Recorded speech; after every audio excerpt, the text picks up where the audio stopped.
Estamos iniciando mais um programa Viva a Voz Saúde pela rádio Nossa Senhora de Copacabana, aqui na Princesinha do Mar. Hoje, nesse sábado, iremos entrevistar uma companheira de luta, de ativismo, de enfrentamento dos problemas sanitários, das mazelas e, sobretudo, de apoio a quem precisa, né? A nossa convidada é uma líder comunitária e se chama Sônia Regina Gonçalves Silva, e eu a conheço há bastante tempo. Ela é uma atuante pela saúde pública há décadas e tinha como base de atuação uma comunidade aqui na cidade do Rio de Janeiro, que ela vai daqui a pouco descrever essa comunidade, chamada Morro do Urubu. E aqui em Pilares, você sabe que eu tenho uma relação, Sônia, muito grande com Pilares, porque eu fui vice-presidente médico da Caprichosa de Pilares. Em 2001, eu desfilei na Sapucaí com um samba em que eu era um dos compositores. É o da Lili? Foi de Goiás, uma encomenda do governo de Goiás. Mas então, Deixa eu passar a bola para você, Sônia, para você se apresentar rapidamente para os nossos ouvintes conhecerem um pouco a sua história, né? Você, como eu, já somos experientes, né? Mas a sua história, como a minha, é uma história longa. Então, queria que você abordasse alguns aspectos da sua história pessoal, mas, sobretudo, aquilo que levou você a se tornar uma líder comunitária. Antes de você se apresentar, eu queria fazer um comentário adicional, que é a primeira vez que eu estou trazendo aqui no programa, que já tem uns 6, 7 anos, é a primeira vez que eu estou trazendo, e me penitencio até, eu acho que eu já devia ter feito isso há mais tempo, uma líder de comunidade. Por que eu me penitencio? Porque eu acredito nas comunidades de base e eu acredito na importância do trabalho que as lideranças comunitárias fazem. E acredito também no papel dos agentes comunitários de saúde, que, infelizmente, a gente não está podendo contar hoje com uma agente comunitária, eu diria até uma ex-agente comunitária, mas que ainda é uma liderança na Rocinha, que é a nossa amiga Rita Smith. Eu convidei Rita para estar aqui hoje batendo bola com a gente, fazendo companhia a você na bancada, mas ela infelizmente pegou uma pneumonia, tá? A orientação de repouso absoluto, porque ela tem uma história pregressa com tuberculose, né? Os pulmõezinhos dela são limítrofes, né? São frágeis. E aí, infelizmente, ela está agora, acho que no 3º dia de medicação. Ela, se estiver nos ouvindo, que eu espero que esteja, espero até que participe aqui do programa pelo telefone, passei o telefone para ela, se ela quiser entrar ao vivo aqui e falar conosco, vai ser um prazer.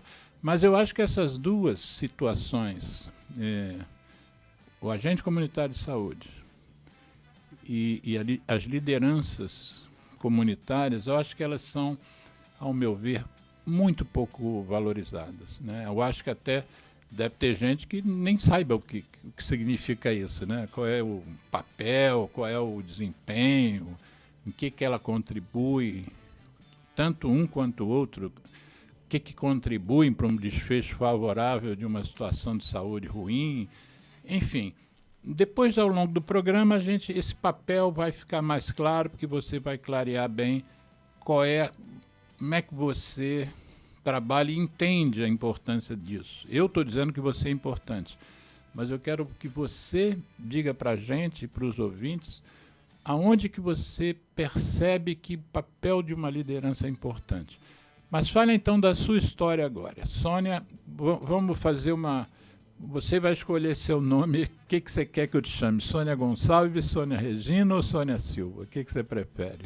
E agora o doutor só me botou numa sinuca de bico, porque assim, a gente ficou muito conhecida, né, com muito orgulho, como Soninha do Morro do Urubu, né, local que eu nasci, né, tive meus filhos, me casei, enfim, tive toda a minha vida neste local que eu amo.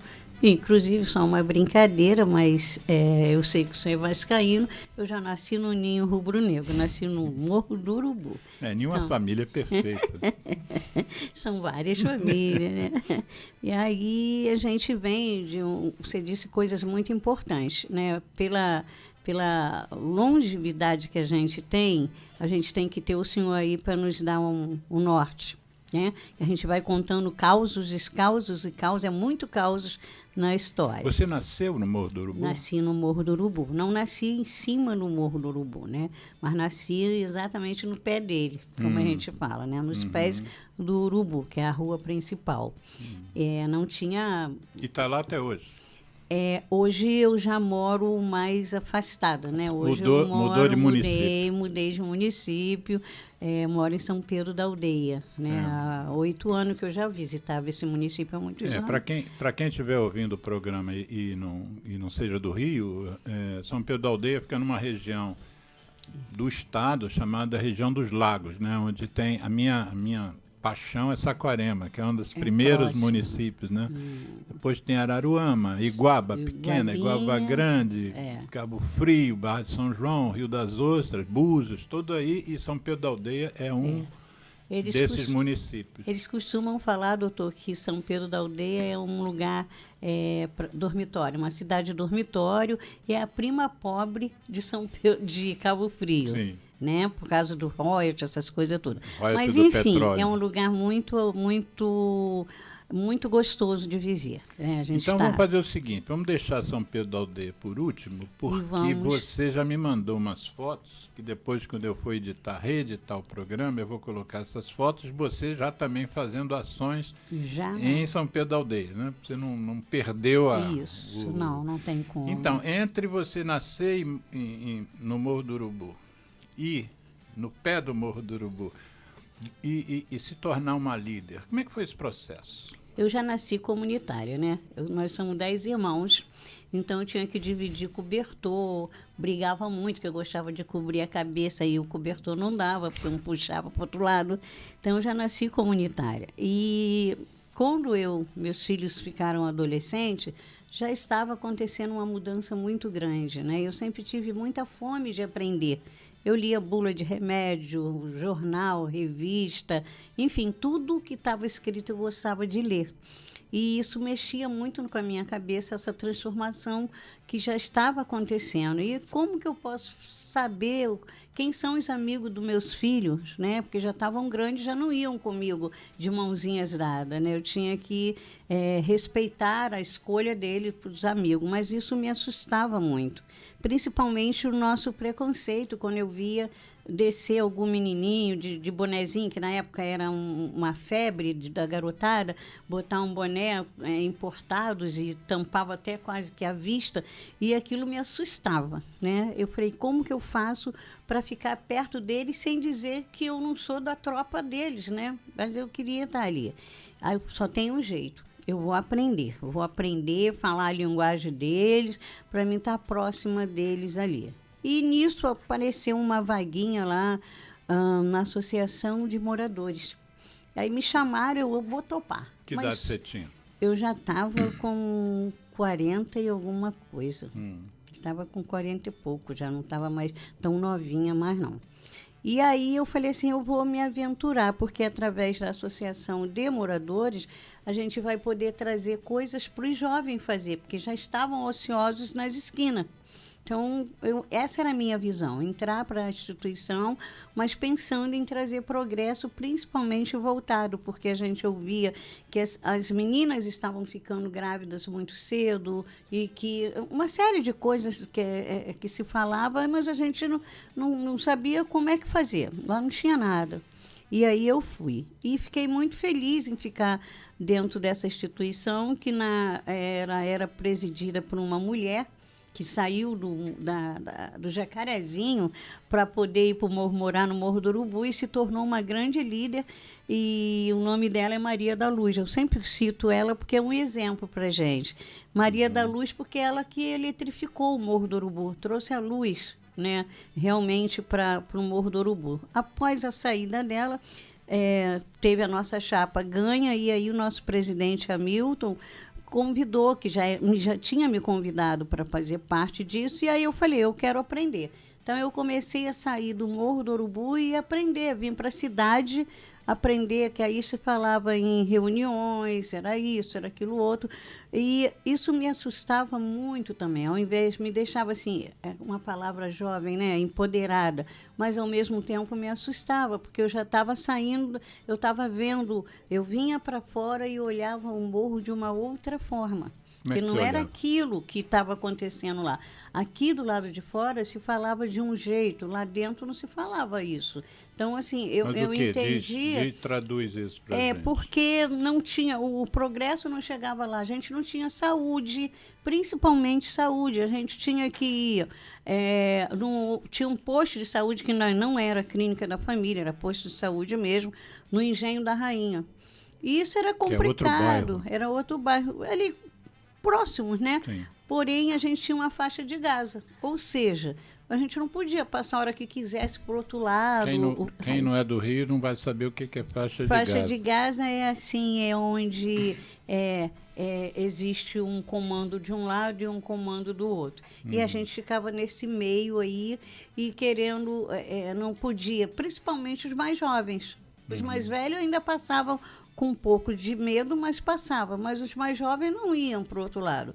Ou seja, as meninas que engravidavam não iam procurar um pré-natal, bababá, porque tinham medo de passar para o outro lado. Então, essa era uma das coisas que eu olhava que era diferente, né? E eu comecei a buscar.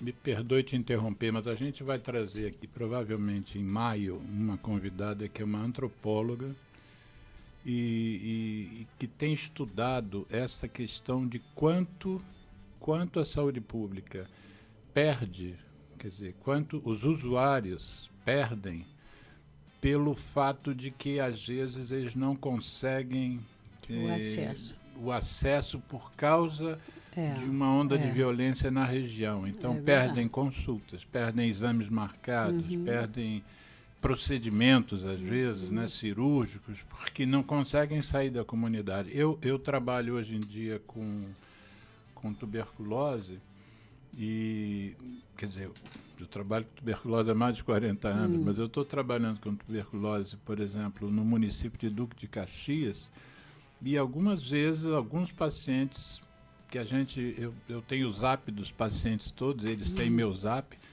e aí eu mando mensagem, por que você faltou a consulta? Aí a resposta é, doutor, não dava para sair hoje da comunidade, né? Então, essa antropóloga, que é da UERJ, ela vai fazer um programa conosco, porque ela é uma estudiosa disso, né? Desse tema, como impacta o atendimento dos usuários, que é uma questão, teoricamente, né, que não tem a ver. Você não tomou um tiro, mas você não consegue sair da comunidade. Não. E aí você disse tudo. A saúde, ela tem essa, como é que a gente pode falar, doutor? Ela tem essa atração. A saúde para além das doenças. A saúde entra dentro dos territórios. Por isso é importante a presença dos agentes comunitários nessas comunidades, nessas favelas, nessas quebradas, do jeito que eles queiram falar. Mas é muito importante, porque quando o agente de saúde ele entra, ele leva muita coisa, ele leva cultura, ele leva a ideia do antigo agente que nós pensávamos enquanto militância, era exatamente essa, que esse agente pudesse ser percussor de dentro dessa área, levando não só a ir visitar o doente, não, mas a levar antes que ele adoeça. Né? Porque se eu estou preocupada com meu filho, eu estou adoecendo. Né? Então, isso era uma das coisas que a gente tinha em mente, né?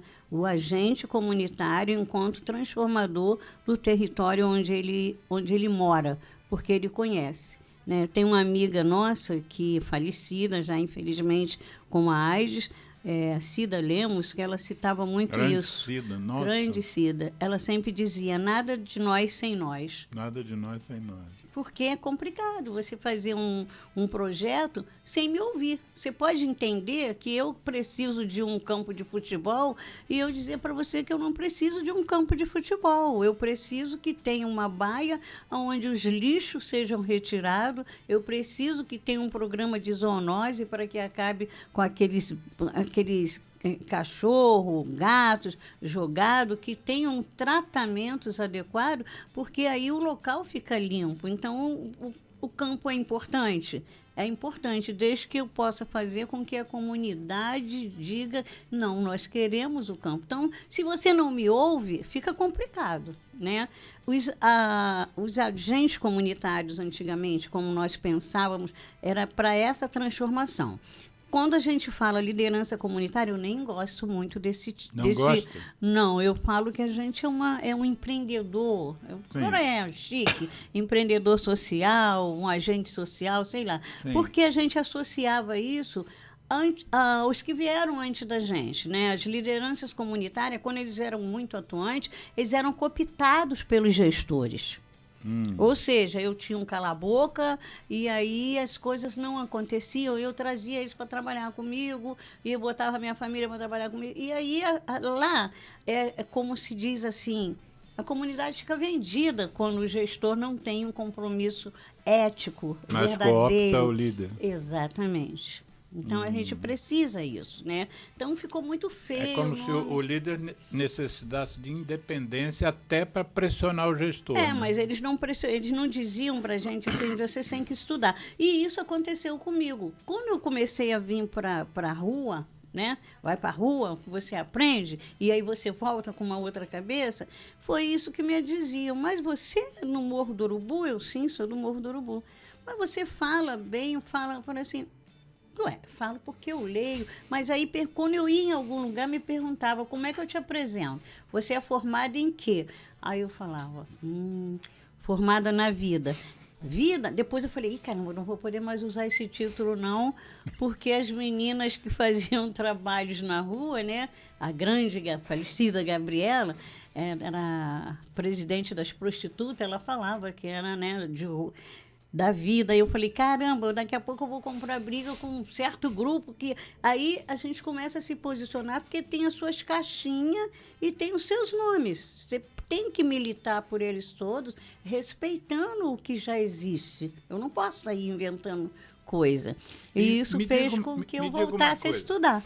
Me diga uma coisa, como é que se deu o respeito das pessoas por você? Porque vamos chamar de... Eu vou manter o líder por enquanto. Uma liderança, ela não se impõe, né? A liderança, ela surge de uma certa maneira e depois ela é aceita. E é acatada, vamos dizer, como liderança. Como é que você trabalhou isso? Como é que as pessoas passaram a confiar em você? O que você fez que... As pessoas, essa é a cara. Por quê? A gente escolheu assim, olha, não tem dois lados. Você tem que ser firme, coerente com o lugar que você mora. Porque o teu respeito, nada você constrói e você destrói num segundo é o seu nome. E eu falava, o meu nome eu vou levar até o dia de eu daqui ir para o outro andar. Porque esse ninguém compra.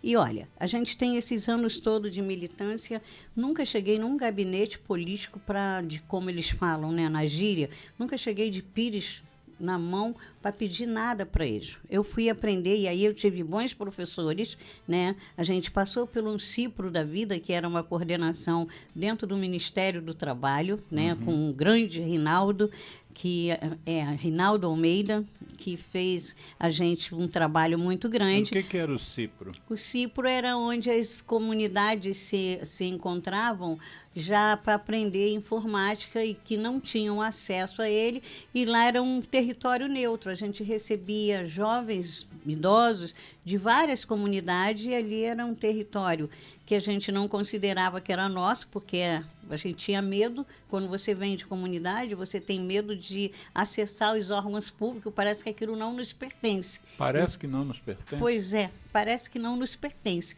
E aí essa convivência foi muito legal, né? Porque eles também, os funcionários, olhavam para a gente de uma forma e depois começaram a olhar de outra forma.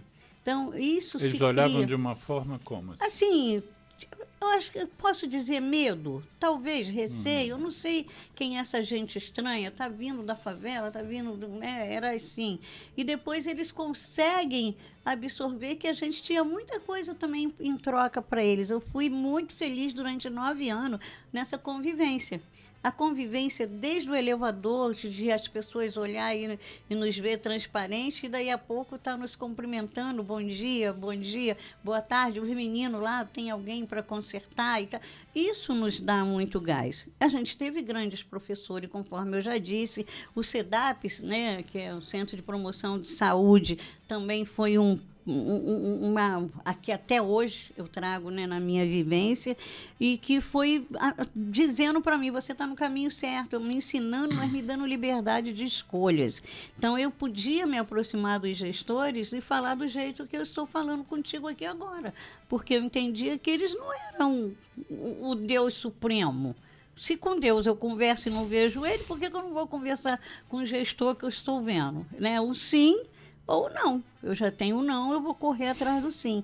Mas nunca olhando para o meu umbigo, olhando para uma sociedade que precisa de ajuda e não tem voz. Eu estive lendo, antes de vir aqui te entrevistar, fazendo uma pesquisa muito rápida sobre o Morro do Urubu, e eu li que o último censo deu uma comunidade com 4.000 pessoas, né? E isso é que eu apurei no Google mesmo. Mas, de qualquer forma, eu volto àquela pergunta. Como é que essas pessoas, 4.000 pessoas, aceitaram e respeitaram a sua voz e te entregaram o poder de liderá-las, entre aspas? Tem uma palavra que eu falo que ela não é mágica, mas ela é a chave para todas as portas, o respeito. Né? Quando a gente consegue ver o outro como a gente mesmo, a gente consegue ser respeitada. As nossas ideias você pode questionar, achar que não é bem assim, mas a pessoa em si ela tem que ter um caráter, tá? E fazer com que o outro também se veja, porque ele pode pensar diferente de você, mas ele não é seu inimigo. E aí a gente conseguiu, dentro da comunidade, este respeito. Eu fazia com que o gestor acreditasse, e aí a gente tem, hoje, né, está deputado, mas antes ele era secretário de saúde, o Daniel Sorães. E eu chamo ele assim, me desculpa a intimidade, que os ouvintes, né, mas a gente chama ele assim porque ele é um garoto mesmo, né? E a gente conseguiu chegar perto dele a partir do momento que a gente se tornou, ficamos conselheiras de saúde. E aí eu falava exatamente da nossa faixa de Gaza para ele. Antes era o Dr. Hans, estava passando aquela coisa de você fazer no território o tal do agente comunitário, é uma luta danada, porque todo mundo quer que o posto fique do lado da sua casa, como se fosse a extensão da nossa casa, e não é bem assim, né? A gente sabe que não é bem assim. Não pode ser assim. Não pode ser desse jeito, não pode. Não pode ser o quintal da minha casa, né? E aí a gente começou a conversar com ele, junto com o presidente da nossa distrital, lá no Grande Meia, e falávamos para ele dessa necessidade. E ele disse um dia assim para mim, mas Soninha, como que pode ter a gente lá se o posto de saúde é do outro lado? A clínica, né, que ia ser implantada. Aí eu olhei assim, num momento de doideira ou de lucidez, não sei. Eu disse para ele assim, é muito fácil.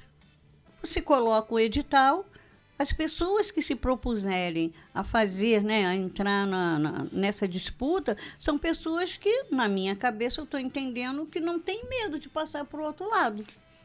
Volta a história da faixa de Gaza. Volta a faixa de Gaza. E aí eu fui para Brasília numa conferência. Quando eu voltei, tinha um edital na igreja que a gente sempre buscou parcerias em, como que a gente pode dizer, em locais considerados neutros, que tinham espaço, né, para receber as pessoas, que era a Igreja Batista, que nos acolhia, era os barezinhos que nos acolhia, a gente tinha, eles como sempre foram parceiros de divulgar as coisas que estavam acontecendo. Né? E a própria AMAMU, que era a Associação de Mulheres e Amigos do Morro do Urubu. A AMAMU.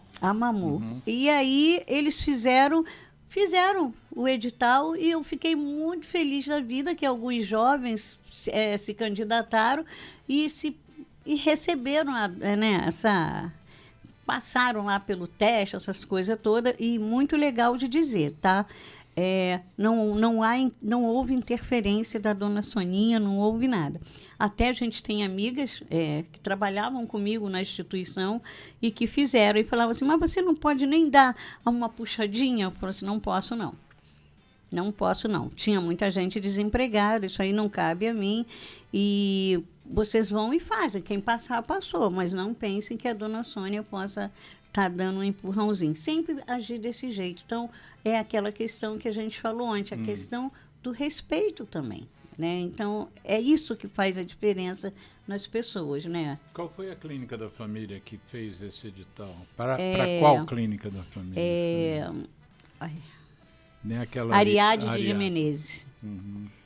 Ariadne de Menezes, no Engenho da Rainha. Até hoje, os nossos agentes do Morro do Urubu, a base é o Ariadne.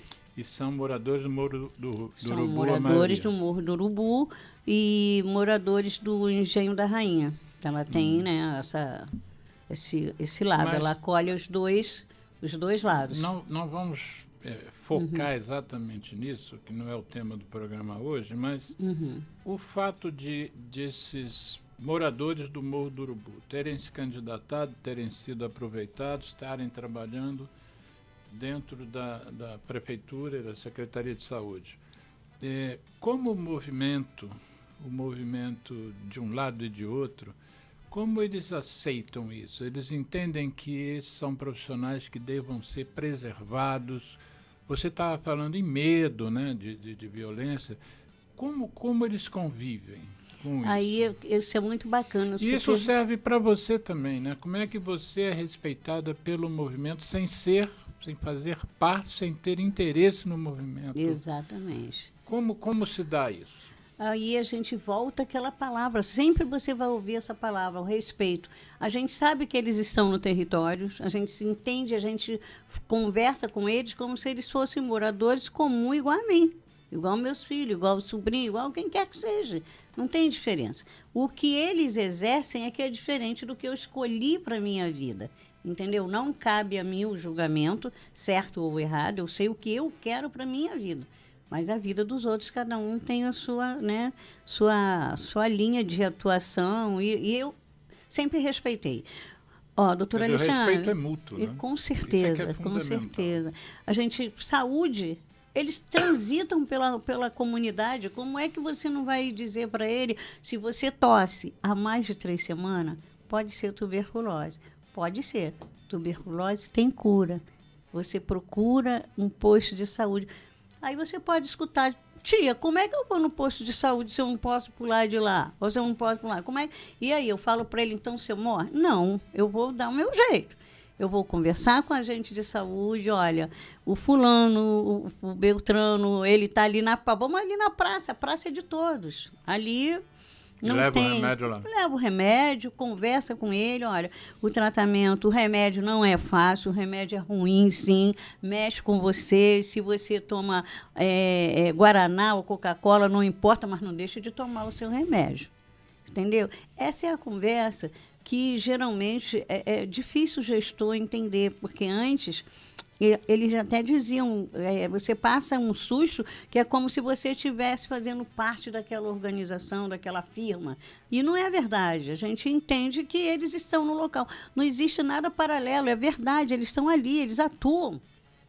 né? E com isso a gente conseguiu levar várias informações. A gente tem casos de sucessos, né? Alguns a gente consegue casos de sucesso que mudaram para o meu lado, mas outros nem tanto. Mas a gente entende assim, vocês têm que se precaver. A gente aprendeu com o INSS que se eles pagam, e isso tudo após eu ter estudado, tá? Que até aí as pessoas me massacravam quando eu chegava em alguns debates. Pô, mas lá na favela é isso, porque a favela só gosta de escutar funk, porque a favela só gosta de... Não é bem assim, não. É o que se tem acesso. Você está falando uma coisa que você escuta, a gente está falando uma coisa que a gente vive. Tem uma diferença muito grande, né? E faz diferença na vida das pessoas. E a partir do momento que eu comecei a achar que eu não podia mais ser a Soninha formada na vida, eu fui estudar. Aí terminei o meu EJA, no EJA, né, que eu tinha o ginásio, admissão ao ginásio e tal, e depois eu eu ganhei uma bolsa e escolhi fazer turismo. Mas como, Sônia, turismo? O Geraldo quer saber o que é EJA. EJA? EJA é um programa que eles têm de aceleramento escolar. Ah, tá, tipo supletivo. É. Eu acho que é ensino para jovens e adultos. É isso mesmo. Normalmente é à noite. É isso mesmo, é. Eu já fiz palestra sobre tem cigarro. merendinha, tem tudo. Muito bom, muito bom. Eu fiz palestra sobre cigarro em vários EJAs. Muito legal, muito bom. E aí a gente fez essa transformação na minha vida, né? Eu consegui até levar meu filho para voltar a estudar, porque eu voltei a estudar com quase 50 anos. Então, houve uma mudança. E eu fiquei muito feliz. Mas por que você escolheu fazer turismo? Eu escolhi turismo porque eu acho que as pessoas se transformam. O turismo que eu queria fazer no Morro do Urubu, eu já levava muito turistas para lá, para visitar o Morro do Urubu. E aí eu queria dizer para eles o seguinte: quando você sai do seu habitat, você se fortalece do lado de fora e volta para o lado de dentro muito mais, com uma visão maior do que Sim. você pode chamar outros para sonhar com você, né? E aí tem uma professora que me ensinou: sonho que se sonha só é só um sonho, mas sonho que se sonha junto é realidade. Então, isso me faz fortalecer junto com essas pessoas que me ajudaram a ser esse ser que eu sou hoje, né? Uhum. É um conhecimento ambulante. Eu sempre estou buscando me aprimorar, porque eu acho que tem muito mais coisas para mim aprender. E, de alguma forma, transformar isso de forma que eu possa levar para mais alguém. Eu não guardo isso para mim. O meu conhecimento não pode morrer comigo ou eu esperar que as minhoquinhas aprendam lá comigo depois, né? Então, eu prefiro passar esse conhecimento para as pessoas que estão aqui próximas de mim. E aí a gente começou a ser mais conhecida. Mas, a Sônia, a gente recebeu... não foi só eu, né, que eu faço parte de uma grande rede de comunidades saudáveis, que são, acho que agora está em 200 e poucas pessoas, não vou falar o número que eu posso errar, mas é muita gente que tem, assim, que fazem o que eu faço em vários locais nesse Rio de Janeiro. Isso é muito legal, fazem de formas diferentes, da forma com que o seu território pede, né? Porque você pode fazer um doce e o recheio ser diferente do outro lado. Então, é isso que a gente tenta passar uma para as outras, é isso que os gestores aprenderam a me conhecer. Sônia, você não se dirige ao fulano com não é falta de respeito, eu me dirijo a ele normalmente, eu falo eu converso com o prefeito, eu converso... Não. Sem abusos, né? Porém, sem desrespeito. Sem o desrespeito, né? E a gente conseguiu fazer essas trocas. Muitas coisas a gente conseguiu. Hoje a gente tem 3 clínicas da família em volta do Morro do Urubu, né? Uma dentro do Morro do Urubu, né? Lá dentro mesmo da favela, que é a Olga Pacheco, né? Que a gente teve a felicidade de poder escolher o nome dela, porque foi uma senhora de quase 90 anos que eu conheci, era conselheira de saúde, tinha um filho que tinha deficiência mental e ela lutava muito lá na Distrital, onde eu frequentava. E eu, quando tive a oportunidade, eu pedi, já que você vai inaugurar, vai botar o nome de alguém que nem nunca botou o pé no Morro do Urubu, tem como se eu botar o nome dessa pessoa, que é uma mulher também, né, com pouca instrução, mas que lutava, querendo melhorias de saúde mental, porque ela tinha uma pessoa que dela dependia, embora ela fosse bem velhinha.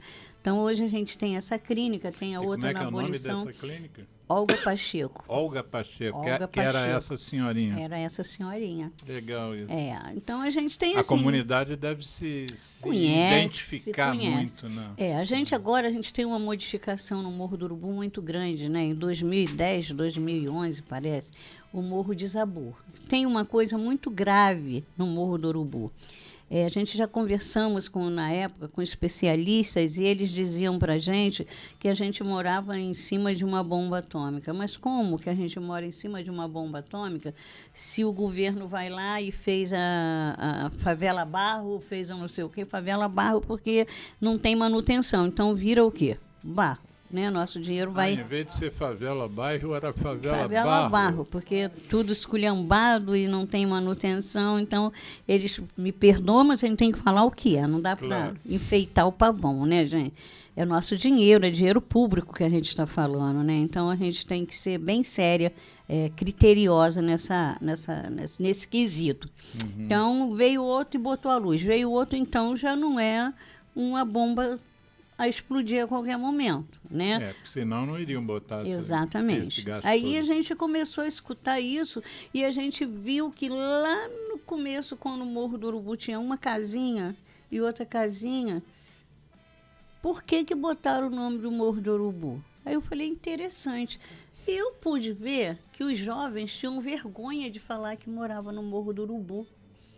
E aí eu falei assim, o que eu faço para acabar com esse estigma, né?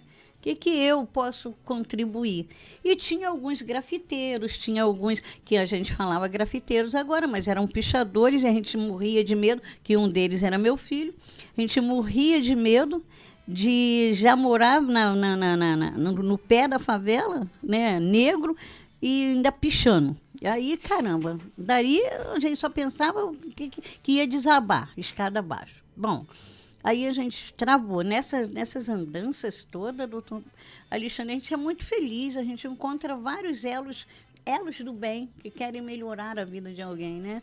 E aí a gente encontra uma professora da PUC, dona Tereza, eu não sei, não me lembro mais o sobrenome, e ela estava exatamente estudando a garotada que pichava, que caía e assim era tratada como marginal, essa coisa toda. E eu falei desse grupo. E aí teve uma grande repercussão lá na PUC, e até que chegou uma reportagem da TV Globo para ir no Morro do Urubu fazer a reportagem. Eu fiquei toda boba, mas chega lá, o repórter queria saber onde eram os encontros dos jovens, e eu falei, não, eu não chamei você aqui, não, eu estou pensando que era uma outra coisa, era para falar da parte boa, que eles sabem desenhar. Agora, denigrir mais, jogar mais, matar cachorro morto, não, isso eu não quero fazer. Não, a palavra não denigrir foi. já é estigmatizante. Não quero falar sobre isso. E o repórter, que até hoje a gente sabe o nome, mas por ética eu não vou falar, a reportagem não foi para o ar porque eu não me enquadrei, que antes me disseram uma coisa, e depois, na hora que chegam lá, era outra coisa. E esses jovens foram para a PUC, aprenderam de onde que saiu a coisa do grafite, Nova York, ganharam um status, muita coisa. Uns eram muito bons em letras e outros eram muito bons no desenho. Alguns ainda fazem costumação de moto, essas coisas, personalizado, tem lojas na Barra, tá? Mas eu não vou citar, porque não tive autorização... Sim. Antecipada dele, mas quer dizer, são casos de sucesso, né? Então a gente tem aí, posso falar do meu filho, que até hoje, né, com seus 40 e pouco, se descobriu o bate-bola, e ele faz todos os desenhos, né, uns desenhos maravilhosos dos bate-bola, a roupa. Quer dizer, a coisa vai para um outro lado também. Dessa turma toda, eu só perdi um. E essa turma toda eram quantos? Eram 8. Que lindo. Eu só perdi um, né? Ele não teve força de lutar contra o que o sistema dizia para ele, né? Então, eu só perdi um. Então, isso é muito legal a gente estar recordando. Foi o meu passado lá, né? Lá atrás, a gente tem muitas coisas boas para relembrar. e isso me fortalece. Me fortalece. Quando o Morro do Urubu desabou, nós tivemos 299 famílias que foram realocadas para Realengo. E aí, numa das falas dentro do ônibus, o prefeito, que hoje é prefeito de novo no Rio de Janeiro, o Eduardo Paes, ele olhava para mim e dizia assim: tu não tem jeito, Soninha, você não tem jeito. E eu falei assim: Urubu Realengo. Então ficou Urubulengo. Só que o pessoal não gostou muito desse nome que a gente deu, mas deu para ele. Você sabe, né, que ele gosta de imagem, né? O negócio cresceu muito, Urubulengo, que era urubu com realengo, né? E só quem foi para lá não gostou, e aí a coisa, não, deixa para lá, deixa quieto. Mas não, para quem não é do Rio, Realengo é outro bairro da nossa cidade. Mais a nossa cidade, mais distante. Mas você estava falando do porquê que o nome era Urubu. Você disse Urubu, que fez uma pesquisa, por que era Urubu? Porque, como é muito alto, tinha um senhor chamado Seu Zé que criava cabras. E a cabra ia lá para cima, escorregava e bum, caía. Ficavam muitos urubus. Mas por que não botaram de cabra? Já que eram as cabras que Morro ficavam das lá. Cabras. Exatamente. Botaram o Morro dos Urubus porque as cabrinhas caíam de lá e aí ficavam muitos urubus ali sobrevoando, né? E ficou. Aí eu fui através da PUC, foi bom você retornar aí. Através da PUC, através dos grafites, a gente escolheu um nome. A doutora foi lá pesquisar e falou: olha, traga esses jovens aqui que eu vou contar uma história para eles. E contou a história do urubu-rei. Por que é urubu-rei? Urubu-rei não come qualquer carniça. E carniça, gente, ali naquele momento a gente estava tendo uma ideia de que eram as coisas ruins que eram nos apresentadas, tanto de uma forma quanto de outras, né? Uhum. E aí a gente falou assim: não, agora não tem que ter vergonha, eu moro no Urubu, mas e daí? Eu sou uma pessoa intelectual, eu sou uma pessoa que gosta de estudar, eu sou uma pessoa que conheço o que é bom, eu sou uma pessoa, eu sei o que me convém. Isso que importa. Não é o lugar que você mora, porque é você nem que faz nome desse que lugar. Tem o lugar. Não. E aí as crianças, porque exatamente, tinha pessoas, jovenzinhas, até da minha época mesmo, que pegavam um ônibus ou um táxi, né, como dizia antigamente, e não dizia que mora no Morro do Urubu, você mora em Pilares. Na verdade, Pilares é o nome do grande bairro. O local que a gente mora é o Morro do Urubu. Aí a gente começou a transformar isso numa coisa bonita. Então, o nosso é Urubu Rei. Urubu Rei, porque a gente é um urubu esperto, não é um urubu qualquer, entendeu?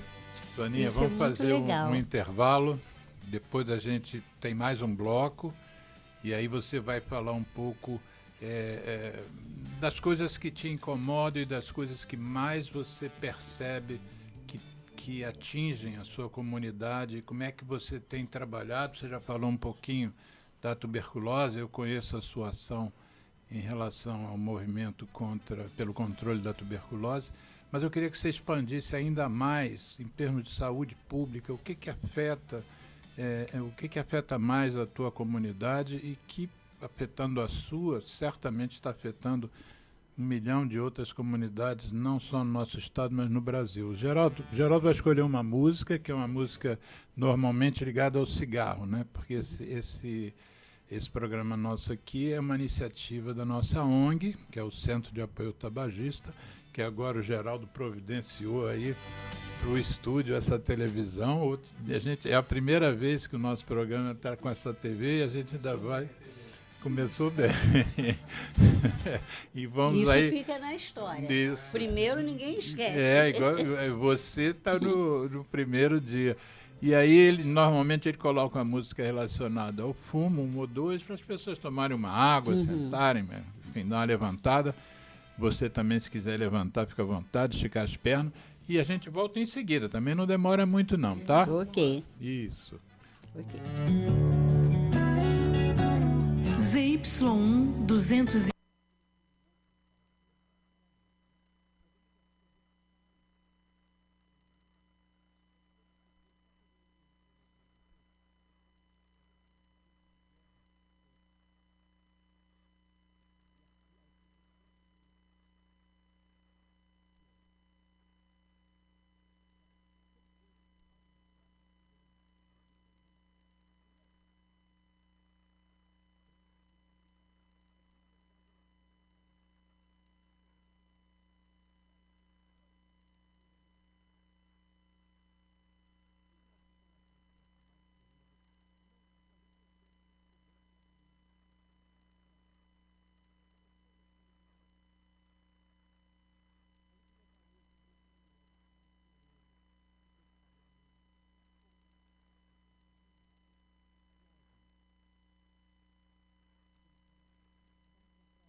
Telefone 3649-3411.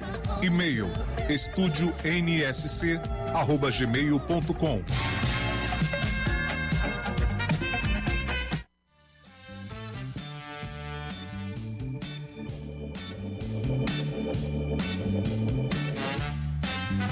Estamos reiniciando o nosso programa Viva Voz Saúde, hoje pela Rádio Nossa Senhora de Copacabana, e temos hoje uma convidada especialíssima, minha amiga antiga, uma ativista, uma militante e uma empresária, empreendedora social. Ela, no primeiro bloco eu a apresentei como liderança comunitária, mas ela não gostou muito não, e nós já estamos agora adotando a nova terminologia. A gente vai aprendendo também, né, Sônia? Mas no intervalo aqui, nós estamos falando sobre o papel dos empreendedores sociais, lideranças comunitárias, dentro da sociedade, né, e dentro das comunidades. A Sônia é uma moradora desde sempre no Morro do Urubu, que é uma comunidade na zona norte do Rio de Janeiro, mais ou menos 4.000 habitantes, e agora, nos últimos 7 anos, está morando em São Pedro da Aldeia, onde lá também está fazendo ações pela saúde das pessoas. Mas era aqui, no intervalo, ela estava contando uma historinha para a gente que eu acho que não devia ficar só para a gente, né? Uma certa transformação que você conseguiu lá nas unidades de saúde relacionadas à forma, talvez não tão humanizada naquela época, e como é que você mudou a situação? Acho que isso é muito interessante. A gente estava contando aqui para ele em off, dizendo para ele que quando nós chegávamos dentro da unidade de saúde, né, que eram postos de saúde ainda, a gente encontrava alguns funcionários assim lá dentro daquele guichê que já mostrava para a gente que tinha uma diferença muito grande entre o funcionário e o usuário, né? Aquela coisa ali que nos separava. E aí você dava bom dia, a pessoa continuava escrevendo, não olhava para cima. Não, pode falar como é que a pessoa respondia. E aí dizia assim, bundinha, eu não sei o que vocês do outro lado entenderam, mas era isso que eu entendia, entendeu? E aí eu falei, cara, como é que a gente pode mudar isso, né? Aos poucos, sem se impor, né? Naturalmente, a gente teve uma ideia assim fantástica. Vamos no mercado popular, que a gente pode falar, o Mercadão de Madureira, né? Não é um merchandising, mas o Mercadão é muito mais barato as coisas. A gente foi lá e compramos umas plaquinhas que já vinham prontas. Aí nós compramos uma escrita sorria, a outra você está sendo filmada, e a outra mostrava assim alegrias, né? E a gente começava a chegar nesses guichês e mostrava. E isso foi quebrando, né? A pessoa do outro lado deu um sorriso, a gente deu outro sorriso. E, enfim, fomos construindo um outro caminho, né? Que é assim, eu não estou aqui para tomar o seu lugar que está aí. Agora, a gente pode unir essas forças para melhorar o território. Ao mesmo tempo que a gente questionava eu não sei se essa palavra cabe, né? Humanização dos funcionários, a gente também pensava uma mudança de atitude dos usuários. Aí cabia o nosso papel dentro das nossas comunidades, fazer reuniões, rodas de conversa, essas coisas, e dizer para elas, olha só, não adianta você chegar lá no posto de saúde, botar a mão na cintura e oi, querer rodar a baiana, jogar o pé na porta. Não é assim, você tem que entender que da forma como você coloca, não é o que você fala, é como você fala, você vai ser recebida pelo outro. Isso não é tão fácil assim do jeito que eu estou falando, não, mas demora tempo. Mas a gente consegue construir isso, porque fala assim, por que a dona Sônia consegue? A dona Sônia não tem a chave do sucesso, não é isso. Mas a dona Sônia entendeu que a voz dela tem um poder muito grande de mudança. É o que ela fala, qualquer coisa com o gestor. Mas ela fala como? Agredindo? Não, porque se eu agredir, o que está ruim vai ficar pior. Então, eu vou perder. Então, a gente começa, a nossa voz tem que ter o tom que a gente quer que o outro entenda. E foi assim que a gente construiu essa via de mão dupla, né, da comunidade via posto de saúde, saúde via comunidade, né? Hoje a gente é muito feliz, a gente pode fazer algumas apresentações dentro da unidade de saúde, temos esse respeito, né, do gestor que nos recebe aqui, manda um abraço grande, eu mandei para ele, tomara que ele esteja ouvindo, tá? Um abraço grande para o doutor Pedro, para o seu Betinho também, para a gente, poxa, são pessoas, seu Barbosa, obrigado. Às vezes a gente puxa a orelha, mas puxa a orelha para a coisa funcionar, entendeu? Quem é o mas seu assim, Barbosa? é o diretor da unidade de saúde. Sim. O seu Barbosa coordena a clínica da família e o Pedro, o antigo Ariadne, né? Que lá são misto, né? Sim. Tem o posto e tem a clínica lá dentro. Então, e eles se entendem, né? Isso é muito legal. A gente vai mandar o programa para ele se ele não tiver vindo. É muito bom, muito bom, muito bom. Geraldo Rodrigues, nosso operador. Então, vou fazer uma pergunta. Diga. Em algum momento, assim, você percebeu, assim, eu preciso estudar? Tu falou isso, né? Mas o jeito que você fala é impressionante. Não sei se o doutor percebeu isso. É incrível. Já conheço. Já conhece, né? Você fala assim como se tivesse, sei lá, feito 3 faculdades, é uma coisa incrível. Não, parei numa só, porque... Mas tu descobriu que o jeito de falar muda o jeito que a pessoa ouve? Eu acho que essa... Não só com o gestor, mas com as pessoas. Né? A gente percebe isso muito claramente. Eu, às vezes, essas coisas assim, eu falo assim, meu Deus, eu já brinquei aqui, né? Parece um ET que fala comigo, sei lá, alguma coisa, que vem assim no meu ouvido e canta, Sônia, é isso assim, assim, assim, assim. É desse jeito que eu me posiciono na vida, tá? Com tudo, com tudo. Eu tiro um Mas exemplo... será que isso não é uma das características, e vou insistir, de um líder, de uma líder? Sim, sim, sim. Talvez se você não tivesse essa característica, você não liderasse ninguém. Ou poderia liderar num primeiro momento, mas depois iam ver que não deu nada certo, ninguém acatou aquilo que você disse que iria conseguir. A gente teve muito apoio, muita coisa. E assim, aí é que está. A gente fazer a mudança de hábito é muito complicado nas pessoas, né? A gente consegue as coisas com muita facilidade. Falando assim, do jeito assim, a gente está aqui falando há mais de meia hora, não sei, mas a gente não tem nada escrito. Né? Tá saindo assim, tá fluindo, e se você falar um ou outro assunto, a gente vai comentar e vai, entendeu? Vai dar sequência nas nossas ideias, tá? Mas não tem nada escrito, não tem um script aqui para a gente ler. Mas é difícil você fazer com que o outro entenda que a vida é mais fácil assim para a gente resolver algumas coisas, né? Uma associação, ela é feita, só pode ser montada por... Agora, eu não sei se eu estou chutando, mas eram 9 pessoas. Tá? Dessas 9 pessoas, você vai diminuindo. Primeiro, porque não tem dinheiro para manter aquilo. A tal da palavrinha que parece assim, um palavrão, sustentabilidade. Como é que você sustenta uma instituição? Eu não quero que ela vire serviço, empregadício para ninguém, não é isso. Mas eu preciso minimamente ter uma sala com 2 cadeiras para receber as pessoas, para conversar. Hoje a gente tem que ter o quê? Um computador? Um computador que telefone. Fale, tem que ter uma internet, tem que ter um telefone, porque isso tudo sai do bolso da gente. Então, as pessoas que aderem, assim, ao primeiro momento, dona Sônia tem umas ideias bacanas, tal, e vem. Mas vem também com os anseios dela. Que a gente vai estar bem, a gente vai ter um salário, a gente vai ter isso. E nem sempre isso funciona, não, gente. Eu sempre disse o seguinte... A instituição, ela funciona porque você faz um projeto, ele pode ser aceito ou não. Um projeto, ele tem começo, meio e fim.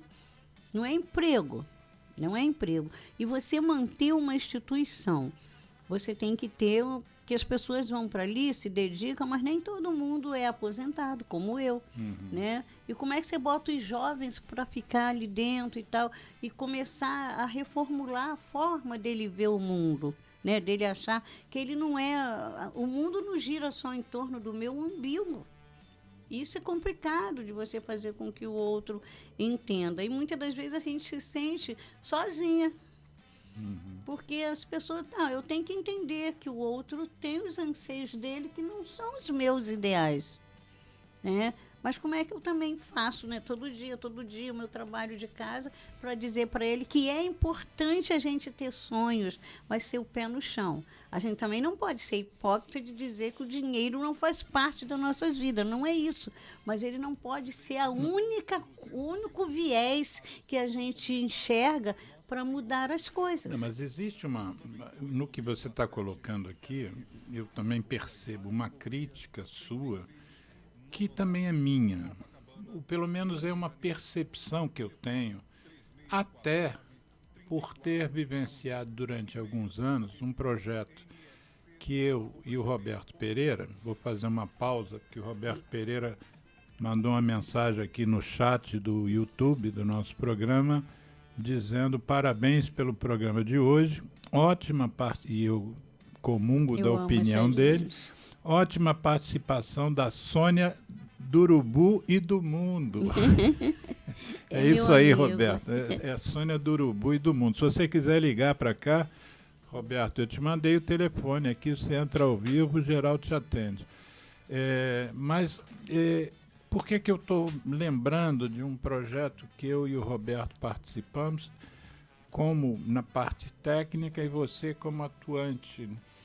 A questão do Fundo Global Tuberculose Brasil, né? O Fundo Global, para quem não acompanhou, quem não é da área da saúde, foi um momento no Brasil em que no início do século XXI, os 7 países mais ricos do mundo, associado à Rússia, doaram para várias partes do mundo um recurso substancial, né, em dólares, transformados em reais, e para implementar o controle da tuberculose no Brasil e também a Associação Tuberculose HIV, TB-HIV. E fortalecendo o controle laboratorial, melhorando a qualidade laboratorial e financiando ações das organizações e de lideranças da sociedade civil. Ou seja, fazia parte, não era uma benesse, no projeto Fundo Global Tuberculose Brasil estava implícito que uma parte daqueles recursos eram para ser aplicados em projetos da sociedade civil, coisa que então eu e o Roberto supervisionamos uma série de organizações no Brasil, enfim, não foram em todos os estados, mas foi em boa parte dos estados, nós viajamos o Brasil todo, do sul ao norte, e o final do projeto Fundo Global Tuberculose Brasil teve que se fazer um relatório para demonstrar, primeiro, aonde foi aplicado, como foi aplicado aquele recurso, se bem que tinha auditoria, a cada 2 meses tinha auditoria internacional. Auditoria feita aqui, mas reportada para fora do Brasil. Se a gente não tivesse adequado, se não tivesse cumprindo as metas, o recurso pararia de vir. E ao final do projeto, todos os itens que a gente teve que responder sobre o projeto mostraram que o projeto foi benéfico para a sociedade brasileira, para o controle da tuberculose e do HIV, incluindo o apoio que foi dado às organizações da sociedade civil. Então, o que aconteceu depois que o projeto Fundo Global terminou? Aliás, terminou de uma forma interessante, porque o projeto era para ajudar países pobres ou com dificuldades.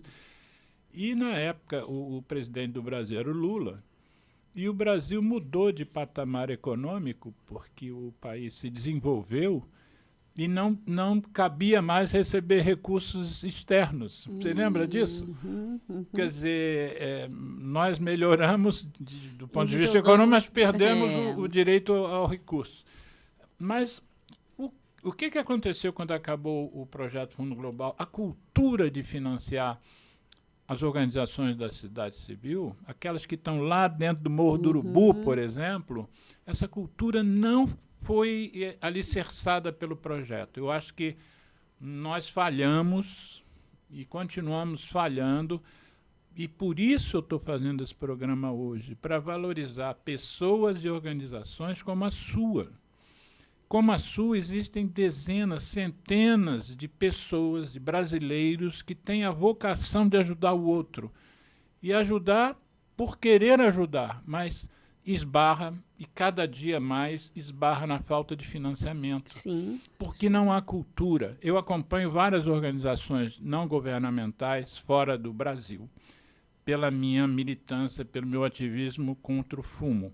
Então, existem organizações, ONGs, nos Estados Unidos, por exemplo, na Inglaterra, que são patrocinadas por um número imenso de empresas. Eles fazem um trabalho muito bom, essas ONGs, mas quando você vai ver, quando eles apresentam os resultados dos trabalhos, eles apresentam as logos das empresas que estão financiando. Não é só financiamento de governo que eu acho que tem que lutar. A gente tem que ter a cultura no Brasil de quem tem mais ajudar quem tem menos. Porque ajudando quem tem menos, você está ajudando toda a coletividade. Porque as pessoas que estão no Morro do Urubu, eu não tenho acesso. Eu não conheço ninguém no Morro do Urubu. Eu posso ser um bom pneumologista, eu posso ter uma experiência boa em várias áreas da saúde, mas eu não conheço ninguém no Morro do Urubu. Eles não vão acreditar no que eu falo. É verdade. Porque eles não confiam em mim. Eu sou um estranho. Só não vou dizer que sou alemão, porque eu sou quase preto. Eles não vão me chamar de alemão. Mas eles não me conhecem. Eles conhecem você. Você nasceu naquela região. Os agentes de saúde que você disse que foram contratados, que podem agora andar de um lado para o outro, e estão lá na Ariadne, eles são dali, as pessoas confiam neles, eles não vão trair os moradores. A família está ali, né? A família está ali. E eu acho que a gente tem que mudar a cultura. Eu acho que a cultura brasileira tem que parar de olhar para o próprio umbigo. Tem muitas empresas riquíssimas que não doam. Eu me lembro de um projeto da Parceria Brasileira de Tuberculose. Tinha lá o representante ou o presidente da CNC, Confederação Nacional do Comércio, se não me engano. E foi da boca dele que eu ouvi isso. Ele dizer, nós não temos que fornecer mais recursos para lidar com a área da saúde, porque nós pagamos impostos demais. Ou seja, ele está colocando uma coisa correta ali, talvez eles paguem realmente imposto além da conta, se bem que há gente que diz que eles não pagam imposto, mas, por outro lado, ele tem que ter a cabeça da doação, do altruísmo. Você não necessariamente... Estimular isso, tem que estimular. Não necessariamente você tem que estar ali, porque, não, se eu pago imposto, então eu não posso ajudar. Não, você está impondo. A ONG do Morro do Urubu. Isso é a verdade. Responsabilidade do governo. Não é a responsabilidade só do governo, é a responsabilidade nossa, de cada cidadão, ajudar o outro cidadão que está precisando de ajuda, né? Uma percepção. Você tocou em um vespeiro também, né? Você me falou muita coisa em um vespeiro. A gente falou uma palavra chique, sustentabilidade. Quando eu acho que esse projeto que você fala foi muito bom mesmo, deu um gás grande para Fundo Global. Aí ele veio para fortalecer o que a gente já fazia a miúde, né? E aí a gente viu que pode acontecer. E você esbarra no quê? Uma instituição, ela precisa ter contador. Olha só, olha que loucura. Eu estou pedindo que me ajudem a ajudar quem está lá dentro. Aí eu tenho que ter contador. E quem paga isso? Quando o projeto acaba, como que você paga isso? Eu só posso ter um projeto assim, assim, assim. Gente, é muito complicado isso. Uma outra coisa que até hoje, acho que a coisa ainda vai mudar. A tecnologia está aí nos empurrando cada vez mais para lá e nadando, a gente está meio perdido, mas a tecnologia vai poder mudar isso. Eu distribuo cestas básicas, né? Pelo um grupo, Ação da Cidadania e tal, há mais de 20 e poucos anos. E aí eu faço... O grupo originariamente do Betinho. Do Betinho. E aí, eu sou uma ídola, o meu ídolo. Aí, um dos meus ídolos. Aí a gente tem fome vê... tem pressa. E quem tem, também. Aí o que a gente faz? Para dizer que a gente deu a cesta básica, nós tínhamos que pegar o número do CPF do dito cujo. Aí depois eu comecei a pensar, gente, a pessoa já está numa situação de diminuição. A pessoa, quando não tem o que comer, a gente está falando, olha, eu não tenho o que comer. Como é que eu torno isso público? Eu boto a minha cara porque eu ganhei uma cesta básica. É meio constrangedor. Eu me coloco do outro lado com aquela cesta básica. Eu estou aqui tirando a foto, mas estou chorando por dentro. Porque se eu não tirar a foto, quem está me dando a cesta básica não acredita que eu dei a cesta básica para o outro. Como é que a gente muda isso, né? Onde é que está o nosso entrave aí, né? O acreditar no outro, ou se tem outros meios de verificação para a gente poder estar vendo. A cesta básica está chegando no lugar, na situação, na pessoa que está precisando. Mas eu não posso botar aquela pessoa também numa situação de vulnerabilidade, não, quase uma humilhação, né? Humilhação. Eu já estou triste porque eu não consigo sustentar minha família, eu não tenho emprego, eu moro mal, eu me alimento mal, tudo mal. Aí eu ainda vou lá, a dona Sônia me traz a cesta básica, mas ela tem que tirar a minha cara, ela tem que pegar... Gente, é complicado isso, é muito complicado, né? Aí a gente vai com o que nos ensinaram, o que essa mão faz, a outra não tem que saber. E aí? No projeto isso não funciona.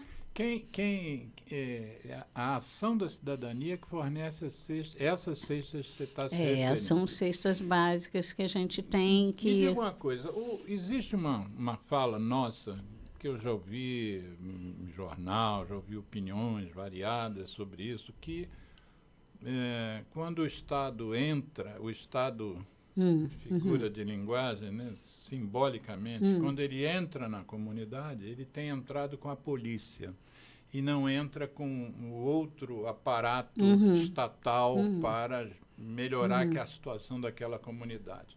Eu ouço isso há muitos anos. Mas, é verdade, tem muita coisa que a gente ouve. Eu me lembro de uma coisa que a gente cantava na rua: arroz, feijão, saúde, educação. Você lembra disso? Todo mundo me dá a Avenida Rio Branco, milhares de pessoas.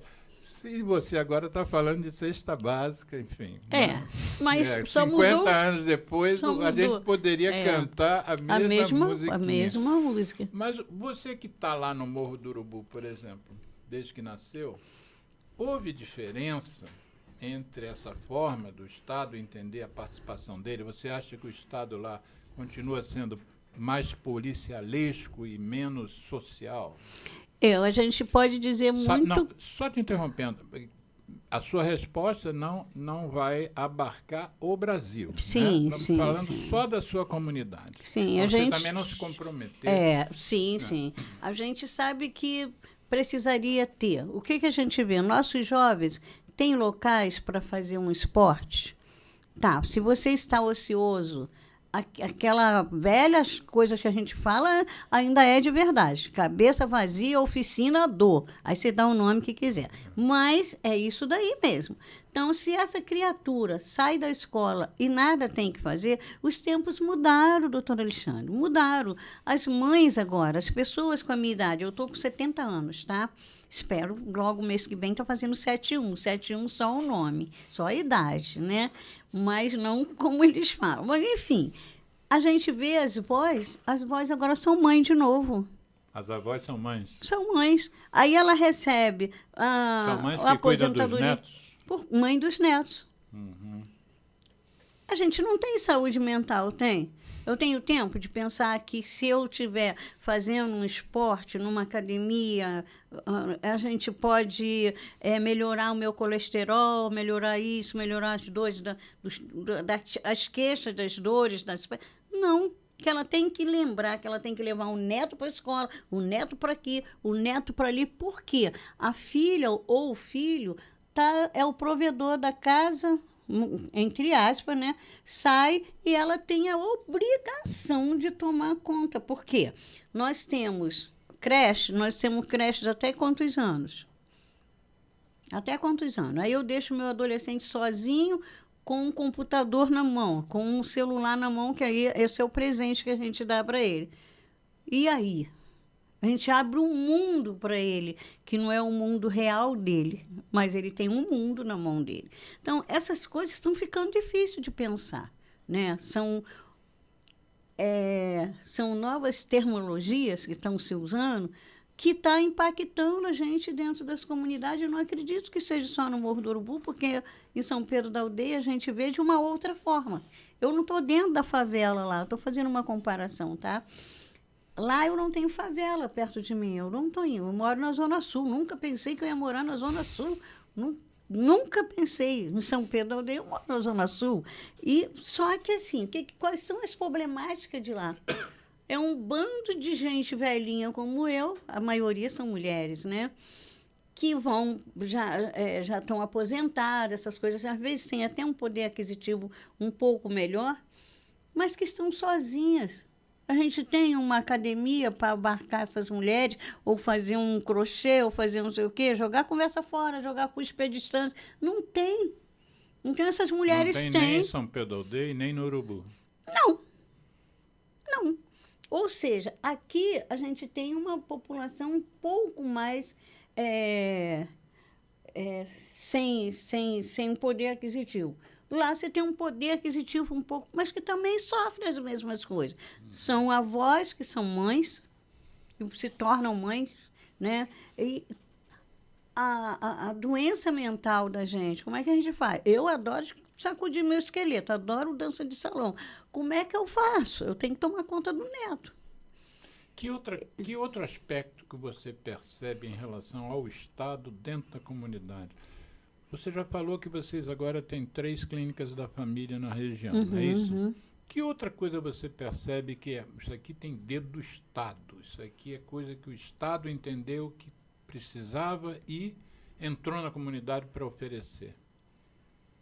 Você percebe outras mudanças? Não tenho percebido nada. Nada. Não. Mas eu vou te dizer uma coisa, aí vai ficar assim, você já vai pensar tudo de uma outra forma, a resposta não vai ser essa direta que você está falando, tá?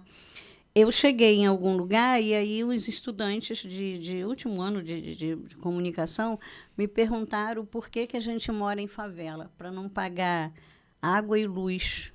Água e luz. Eles perguntaram isso a você? Me perguntaram se é verdade isso. Eu falei, não é verdade. E aí passou um tempo, eu fui fazer um curso, um cursinho dentro aqui do fórum. Fórum, como é que a gente fala?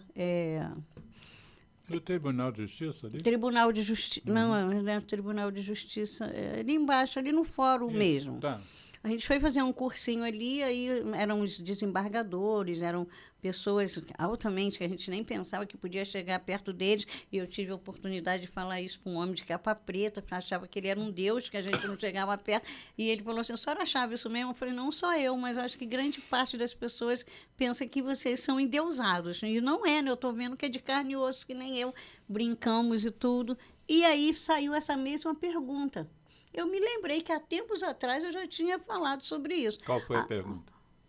Se é verdade que a gente mora em favela para não pagar água e luz. Aí a minha língua coçou, eu falei, não, agora eu vou ter que subir o tom. Não é bem assim, não. Não, eu vou dar o meu exemplo para mim não falar de quem não está presente. Vou dar o meu exemplo. Eu morava no pé do morro, aí descia aqui para a esquina. Quando eu desço para a esquina, eu compro a casa, tal, para pagar 500 vezes, mas eu não tinha mais a escadinha para subir. Então, eu estava aqui, saí do quintal que eu nasci, né? Estou aqui embaixo.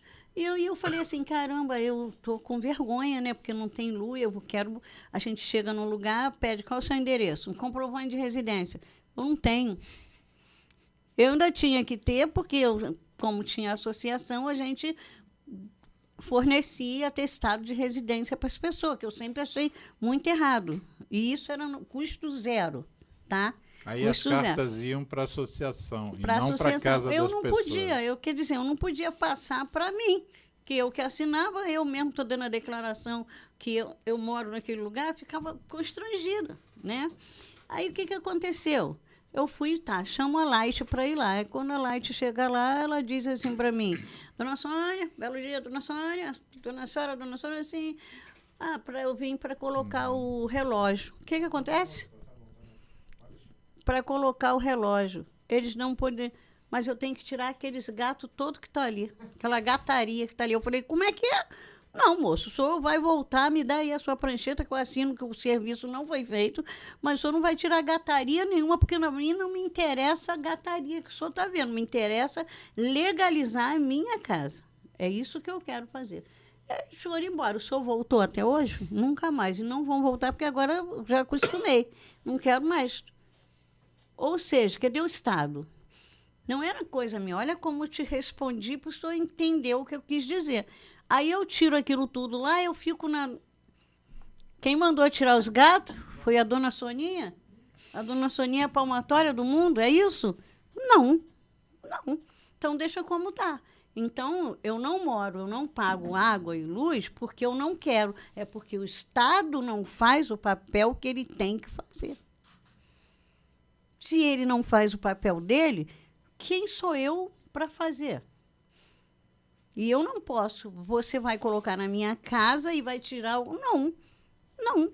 Você tem que ver o que está lá, não me pertence.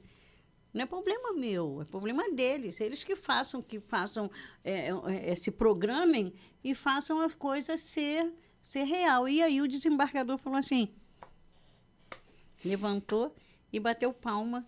Aí eu falei, agora eu vou sair presa. Agora eu vou sair presa. Falei, besteira.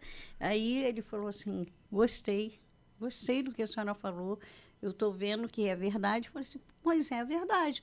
Então, não venham nos dizer que a gente mora num lugar por não pagar água e luz, que não é verdade. Tarifa social está aí, não sei o que social, mas você tem que ter um planejamento local e você fazer isso de formas que você não ponha ninguém em dificuldades. E como que se faz isso? Claro. Uma zona conflagrada, você vai... Tira... Tá doido? Eles vão embora e eu fico.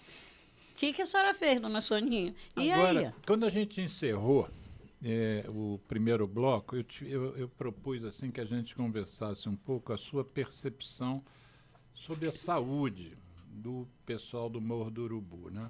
Eu sei da sua ligação forte, como a minha, com a tuberculose, mas que outros agravos, que outras coisas você percebe que estão agudizadas numa comunidade como a sua em relação à saúde pública das pessoas, né? Saúde das pessoas, melhor dizendo.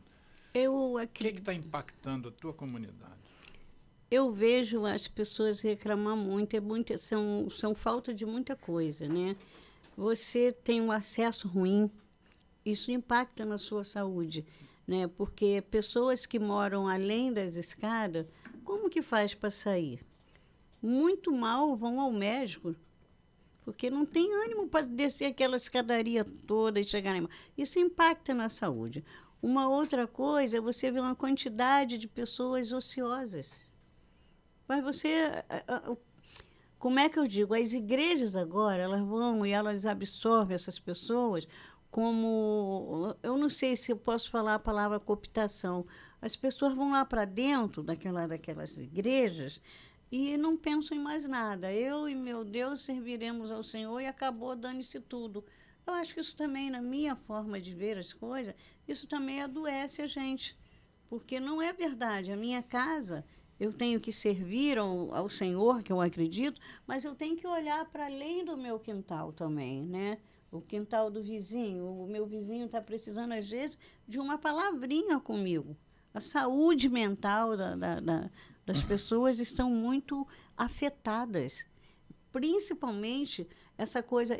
Eles costumam falar para mim que eu tenho uma Ferrari, mas só sei andar de Fusca. É o meu celular. Que tem várias opções, mas eu não sei fazer nada, né?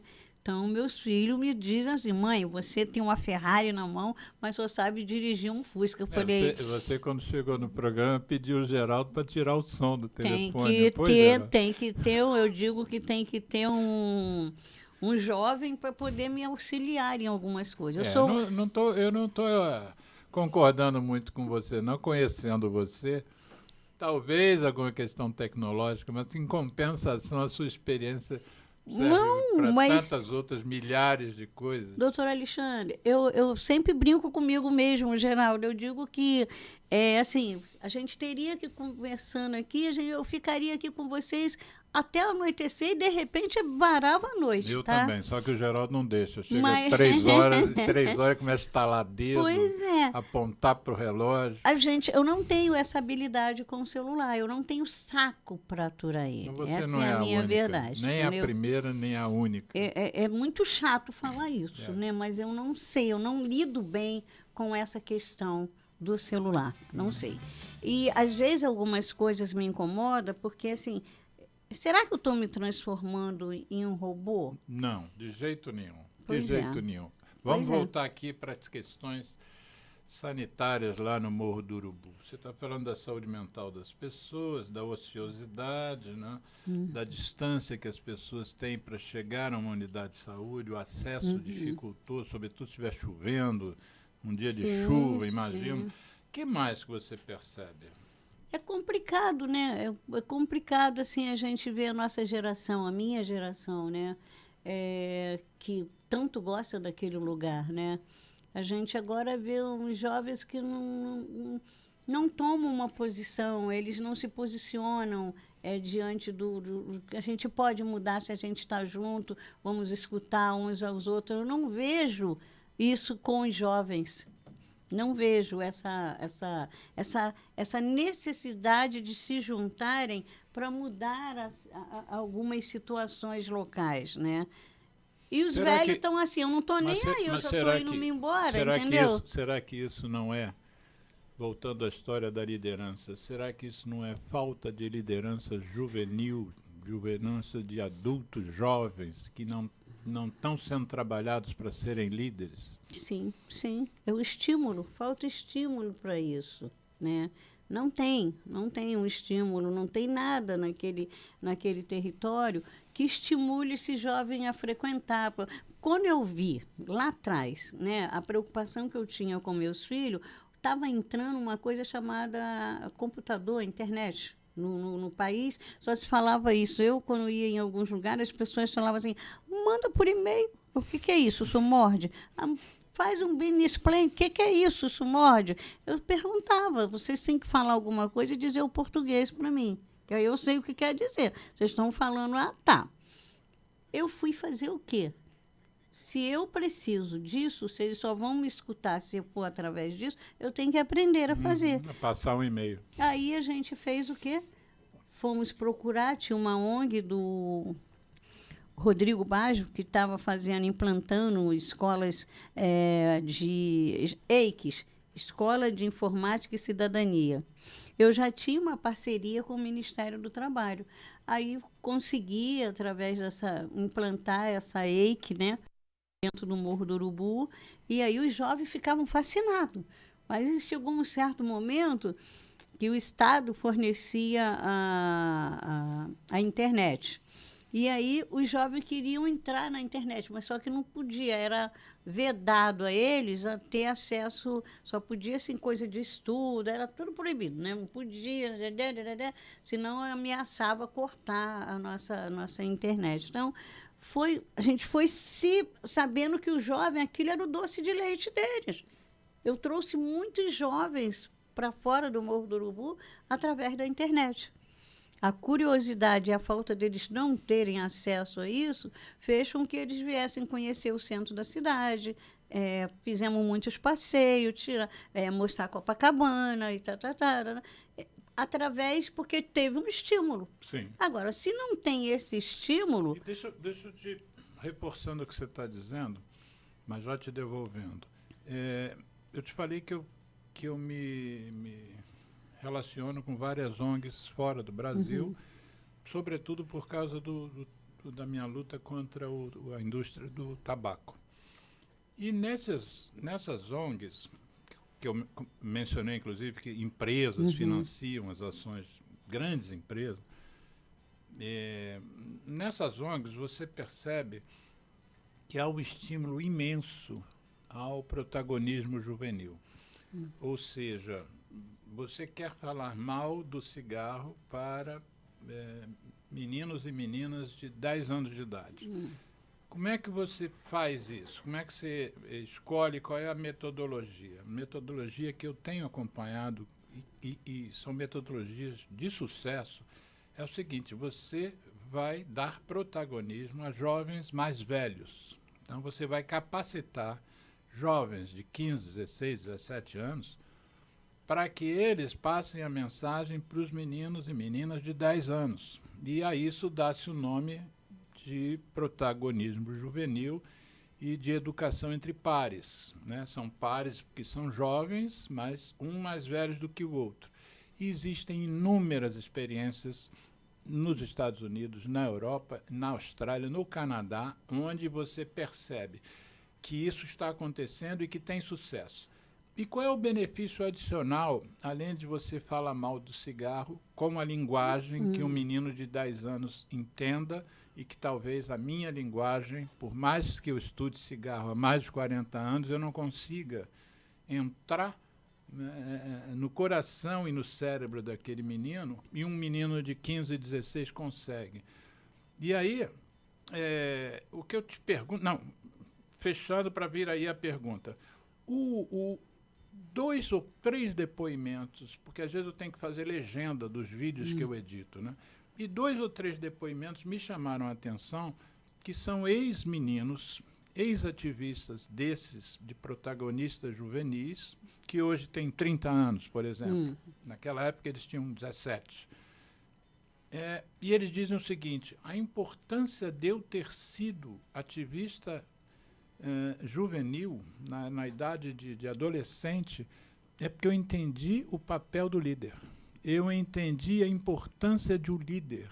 Então, aquele menino que estava trabalhando apenas com cigarro naquele momento, aprendeu uma coisa talvez muito mais importante, que é o papel dele na sociedade, é como ele tem o poder de influenciar outras pessoas, como é que ele pode acreditar nele mesmo.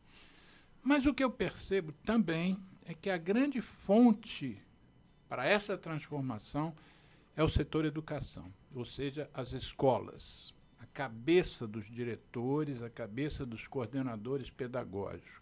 E aí eu te devolvo a pergunta para você se situar. Eu vou te mandar todo esse material que eu estou te falando, que eu legendo, vou te mandar os links dos vídeos todos. Mas eu queria saber como é que você está vendo hoje o papel da educação lá no Morro do Urubu.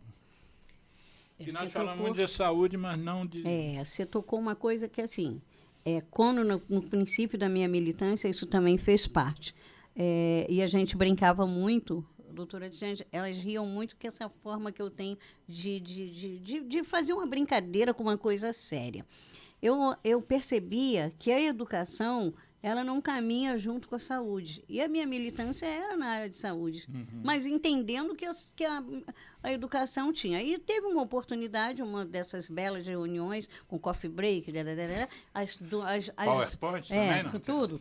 Tinha tudo lá, com linguagem diferenciada, de Libras e tal. Aí uns jovens lá, e aí eu falei para elas assim: ado, cada um no seu quadrado. Ela, uma grande, que eu não vou falar o nome dela na prefeitura, depois disso daí ela ficou minha amiga, mas naquele dia ela ficou meio com o cabelo arrepiado comigo, porque eu cobrei isso delas, né? Não tem como ser cada um no seu quadrado. Se a saúde se a educação não caminhar junto com a saúde, a gente não está indo, a gente está fadado em sucesso pro resto da vida. Vai demorar muitos séculos para a gente retornar para o sucesso. Aí elas faziam o quê? Você quer ver? Uma coisa, quando começaram a dizer que as crianças só recebem a Bolsa Família depois da tal da pesagem, depois tem que ter não sei quanto de presença, né? Vê se as crianças começaram a faltar à escola. Pode ser que a mãe ou a avó não estavam nem tão coisa assim para as crianças estudarem, mas ela sabia que a criança tinha que ir, porque senão não tinha... Então, elas estavam ali integradas, saúde e educação. Forçaram a barra e elas botaram isso na cabeça. Há algum tempo atrás, eu já fui escoteira, né? Meus filhos eram, e eu eu também entrei para o grupo de escotismo. E a gente percebe isso muito claramente em um grupo de escoteiro, essa coisa. As crianças que eram mais levadas, eu botava para ser líder. Aquele que ninguém queria, que perturba o tempo todo, não quer aprender nada, aquele se chama para ser seu auxiliar. Não é assim? Porque aí ele se sente tão... Olha como é que a coisa muda. O cara é, como a gente fala, era um diabo dentro da sala. Mas depois que você botou ele para ser seu auxiliar, ele é a Sônia ali no negócio. Então, ele é o Deus ali dentro. Ele muda o comportamento dele. Eu acho que é isso que o senhor está falando, da gente trazer. Agora, nós temos aqui no Rio de Janeiro, a gente teve durante muito tempo, não sei como foi feito, como que acabou, o rap. O rap era o quê? Os jovens falando de saúde, falando de sexo, falando de pela droga. Prefeitura? Pela Era prefeitura o rap do da Rio. saúde. Rap da saúde. Falando de saúde. É outro jeito. Você quer ver? Eu sento numa sala, numa roda de conversa e vou falar de camisinha. Se eu não falar de sexo, eu falo de camisinha? Que uma coisa está dentro da outra, né?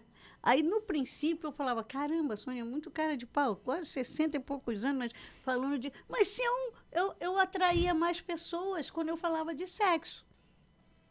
Aí a gente, olha, no meu tempo de garota, tá, o pessoal olhava as pernas para ver se era mocinha, se não era, e também eu tinha que casar de véu e grinalda, tudo verdade. Eu tinha que casar de véu e grinalda, senão Nossa Senhora caía lá e o meu véu caía. Então, era tanto dogmas na minha cabeça que eu falei, então eu tenho que ser virgem, porque senão vai passar uma vergonha dentro da igreja. Quando a gente falava isso, as mulheradas ria e tal e tal. Ali a gente se abria por uma coisa que a gente não tem o costume de falar de sexo na hora do café, da manhã, a gente não conversa com a nossa família. E você percebe hoje que essa conversa ainda não é feita. Tantos anos passando. Vê toda hora na televisão, fulano insinuando que está fazendo isso, está fazendo isso, mas dentro de casa esse assunto não permeia ainda. Aí, como é que você fala que vai usar? Não, você não vai usar. O corpo é seu, você faz com ele o que quiser e com quem quiser e como quiser.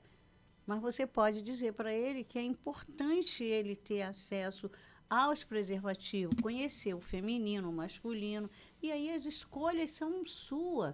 Mas eu mostro para ele que existe isso, existe aí. Se ele vai usar ou não, não cabe a mim o julgamento, né? É isso que eu penso, que os jovens falam disso com facilidade para o outro, né? Mas como é que está a escola lá no Morro do Urubu? As duas escolas que a gente tem uma escola que é onde eu estudei, né? Que antes a gente falava, escola Maranhão, entra burro e sai ladrão. E eu odiava esse slogan.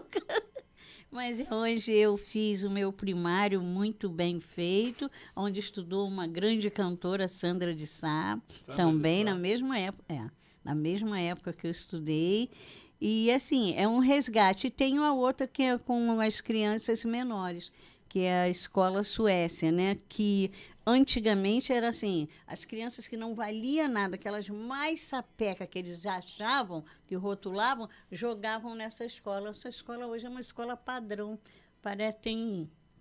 Quando você vê lá, parece uma escola particular. A Escola Suécia. A Escola Suécia. Então, assim, a gente tem muito orgulho. São elas duas entranhadas dentro do mundo. E você consegue trabalhar? Na Sim. época agora você está um pouco... Mas assim, os diretores são meus amigos. Quando eu preciso de alguma coisa, falar de alguma coisa, às vezes eu consigo fazer com que a gente faça dentro do território deles. Olha, quanto tempo a gente tem, Geraldo? Opa! 7 minutos. Isso aí. Eu queria que você, nesses 7 minutos, eles vão ser seus. Vamos imaginar que esse programa possa ser ouvido por pessoas que estejam vivendo em comunidades semelhantes ao Morro do Urubu. E pode ser que pessoas nunca tenham pensado, puxa, eu tenho certas características que eu podia ajudar melhor a minha comunidade. Que conselhos você daria para uma pessoa que possa despertar para essa esse poder que a pessoa pode ter interiormente, que pode se abrir para o mundo e ajudar as pessoas? É uma pergunta, né? Eu sempre falo com as pessoas assim, olha só, todo mundo tem um lado ruim, todo mundo tem um lado bom. Cabe a você olhar para o lado bom, procurar nessas pessoas seus pares. E você não pensa que vai encontrar tudo igualzinho, porque nós não somos Xerox. A gente vai encontrar pensamentos diferentes. Isso é ótimo. Isso é ótimo. Que não é só a sua verdade que prevaleça, né? Encontrando isso, você procure um lugar onde vocês possam se reunir. Uma vez por mês, ou de 15 em 15 dias, meninos e meninas. E aí vai chamando, vai agregando. Porque se você pensa que vai fazer uma coisa grande, você acaba não fazendo nada porque a gente não tem pés para fazer. Tem uma frase que é o feito é melhor do que o perfeito. Exatamente. Você começa a fazer o que você pode fazer. Tá, é um canteiro, mas enquanto você está fazendo esse canteiro, você está batendo papo, você está conversando, você está alimentando ideia. Vamos mudar essa frente aqui, vamos mudar... São pequeninas coisas que você vai descobrindo. Agora, você tem dentro do seu território, você tem igrejas, você tem centros espíritas, você tem as escolas, você tem as clínicas da família que tem reuniões, né, uma vez por mês, sem ser, eu não estou falando do distrito, não, estou falando a sua unidade. Por quê? Chega muita gente perto de mim para se queixar. Porque isso não funciona, porque isso não... Eu escuto, deixa eu falar. Porque se ela não falar, ela vai se bater comigo. Então, fala, desabafa, despeja tudo, mas tá bom. Mas o que você pensa em fazer pode ser diferente? Mas... Não, você só viu as coisas que não estão funcionando. Mas o que você acha que poderia ser diferente? Eu induzi uma porção de pessoas a procurar o Barbosa, se ele estiver ouvindo, ele sabe disso. Vai procurar o Barbosa, o diretor da unidade. Ele vai lá e procura ele. Uma hora ele pode estar ocupado e realmente ele não vai largar tudo, mas vai mandar você aguardar. Fica ali, espera. Também não pode ser, você estalar o dedo e acha que vai acontecer, porque as pessoas também têm os seus afazeres, né? E assim você vai e fala. Agora, você sai da unidade com isso, com a cabeça desse tamanho, e vai falando para um e para um, o que você fala que é ruim vai ser multiplicado. Porque você já falou tão ruim desse lugar, que ele lá fora ele vai ser tão ruim quanto você falou. Porque as coisas boas, está provado que a gente fala para o máximo 3, 4 pessoas. E as coisas ruins a gente passa do 10. Está provado isso mesmo? Está comprovado. Então, os pesquisadores dizem que a coisa quando é boa, você te deixa tão relaxado que você não reproduz mais. Agora, a coisa ruim, você vai falando e te dá mais vontade de você malhar, de falar, e aí fica parecendo que está tudo tão ruim. Não é que esteja tudo tão ruim, é porque o ruim ganhou espaço. E o que é bom, você não saiu. Eu tenho o hábito... Você acha que deixou herdeiros lá no Morro do... Essa é a minha frustração. Tenho uma agente comunitária que eu gosto muito, que eu amo de paixão, eu gostaria muito que ela tivesse dado continuidade a um trabalho. É uma agente comunitária diferenciada, né? As outras me perdoem, porque até hoje, doutor Alexandre, quando tem alguma coisa...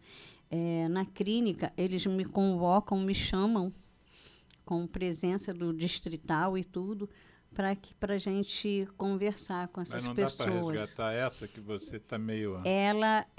Mas ela não gosta muito ela fala que as coisas mudaram, né? As pessoas têm medo da violência, têm medo e a gente tem que entender. Mas era a minha esperança. Ela fez a diferença no quadro de agente comunitário. Nessa área de conflagração, até isso atrapalha, né? Pessoas que teriam potencial para liderar, ficam com receio de assumir a responsabilidade. Ficam. Mais uma coisa para a gente tentar mudar, né? Porque você vê essa pessoa, né? Olha só, Sônia, Geraldo, como eu disse, é atento na questão do horário. Passou rápido. Passou rápido. Outro dia você vem de novo. Com Vou certeza. te trazer Com de novo. gostinho de quero mais, viu, Foi Geraldo? muito bom ter você aqui, tá? Obrigado. Vamos editar e divulgar isso para a sua Obrigada. comunidade comunidade e para todas as outras. Geraldo, obrigado por tudo. Obrigada, Geraldo. Nossos ouvintes, bom final de semana. Bom final de semana. ZYU 201. Associação Comunitária Nossa Senhora de Copacabana. 98,7 FM.